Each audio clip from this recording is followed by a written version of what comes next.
உங்க பேர் என்ன? என்ன படிக்கிறீங்க? என் பேர் வந்து டாக்டர் யூபி சஞ்சனா. நான் 4th ஸ்டாண்டர்ட் படிக்கிறேன். படிப்பை தவிர்த்து வேற என்னலாம் பண்றீங்க? நான் வந்து பேசிக்கா வந்து ஒரு ஆர்ச்சர் நேஷனல்ல 6th பிளேஸ் வந்திருக்கேன். நாங்க கரங்கள் என்ன சொல்லிட்டு ஒரு ட்ரஸ்ட் வச்சிருக்கேன். 125 ஸ்கூலுக்கு சீஃப் கெஸ்டா போய் மோட்டிவேஷன் ஸ்பீச் கொடுத்திருக்கேன். உங்களுக்கு என்ன வயசு ஆகுது? எனக்கு வந்து 8 வயசு ஆகுது. What are you achievement so far? ஆர்ச்சரியில வந்து 5 வேர்ல்ட் ரெக்கார்ட்ஸ் பண்ணியிருக்கேன். நேஷனல்ல வந்து 6th பிளேஸ் வந்திருக்கேன். ஸ்டேட் மீட்ல 10 gold medals, 2 silvers, 1 bronze medal வாங்கியிருக்கேன். கண்ணு தெரியாதவங்க கூட இந்த ஆர்ச்சரி பண்ணலாம்னு சொல்லிட்டு கண்ணை கட்டிக்கிட்டு நான் பண்ணியிருக்கேன். 1 ஹவர்ல 300 ஏரோ ஷூட் பண்ணியிருக்கேன். கொரோனாவால இந்த உலகமே தலைகீழம் ஆயிருச்சு. ஆனா நாங்க ஆர்ச்சரி பிளேயர்ஸ் வந்து கொரோனா அவேர்னஸ்க்காக நான் தலைகீழ தொங்கிட்டு ஷூட் பண்ணேன். நான் வந்து என்னோட ட்ரஸ்ட் மூலியமா வந்து யாரும் இல்லாத இறந்து போறவங்கள 9 பேரை நானே எடுத்து அடக்க பண்ணி வச்சிருக்கேன். எனக்கு வர பொன்னாடிய வச்சு என்ன போல இருக்க பெண் குழந்தைகளுக்கு 800க்கு மேல இருக்க பெண் குழந்தைகளுக்கு பாவாடை சட்டியா தச்சு கொடுத்திருக்கேன். நான் வந்து இது வரைக்கும் 125 ஸ்கூலுக்கு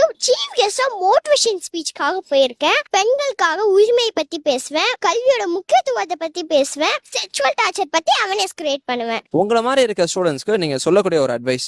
யாராவது நம்மள அவமானப்படுத்திட்டாங்கன்னா நம்ம கவலைப்படக்கூடாது. நம்ம தோத்துட்டோம்னா ஜெயிக்கணும்னு தோணும். நம்ம அவமானப்பட்டா சாதிக்கணும்னு தோணும். நான் நிறைய அவமானப்பட்டேன், அதனால தான் நான் இவ்வளவு சாதிச்சிருக்கேன். இன்னும் மேல மேல நான் சாதிச்சுட்டே போவேன்.